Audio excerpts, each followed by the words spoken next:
What's up, CoastLife? If you've heard or looked out the window in the last week, we've gotten a tremendous amount of snow. And to tell us a little bit more about that, we have Coast TV News' chief meteorologist, Paul Williams, to tell us, Paul, I got to tell you, I've been talking with residents in the area, especially in Lower Delaware, some transplants.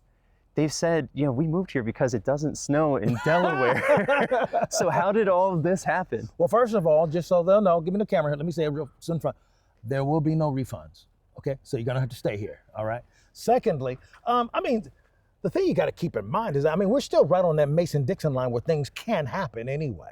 And so basically, we rode snake eyes on trying to avoid the snow this time around. Sure. Like the previous week, early on, I could tell we were going to get some significant snow. So I thought we'd get about 6 to 8. We ended up getting up 12, 12.8 in some places, almost 13.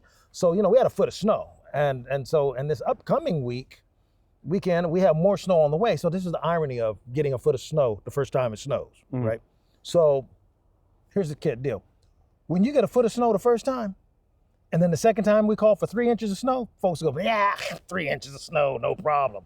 Why? Everything's context, right? That still can be a significant snowfall, especially for this area. Especially for this area. But the good thing is when you have that kind of a blowout for the first time, you get all the salt trucks ready. Everybody's got their game plan primed to kind of clear things out. So I would imagine our recovery from the second snow should be very rapid since it's a less amount of snow and we're already prepared and everybody knows where the salt mine is. Once it stops snowing, there is a little bit of a risk. There's still danger present on the roads. Well, yeah, in all honesty, there's what I would call the latent danger, okay, which is not so obvious. The latent danger is that when you scrape things or whatever, let's look at the ground right now. Take a look at the ground right. So you see how it's a little bit on the slick, it looks like it's clear. But if I so much as, if I break that on there, right, this little bit right here, it gets mashed in with cars going by. So in the daytime, it melts. Then at the nighttime, it freezes as straight ice. Well, that's the definition of black ice on black top. So that's why you got to be careful about that as you zoom back on there. That's why you got to be careful about that because ultimately we end up in the same predicament as, a sheet of ice that started that way in the first place.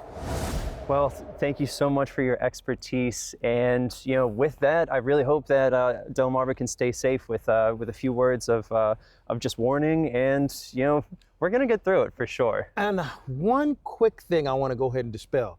Drinking liquor does not make your condition better in the cold. Sure. I'm not going to say who I need to clarify that for. It's just that I got a few homies that need to understand that's not going to work, okay? For the record. So drinking and driving, no. Well, that's an absolute no-no. Especially not in the snow. Cold and in the snow. Drinking and sitting in the snow is bad too. Yeah, of course. Well, Paul, it's always a pleasure having you on the show. Man. You bet. All right, let's get inside and get warm. Yeah, I agree with that. All right, Delmarva, we're going to have some more snow and a little more coast life on the way.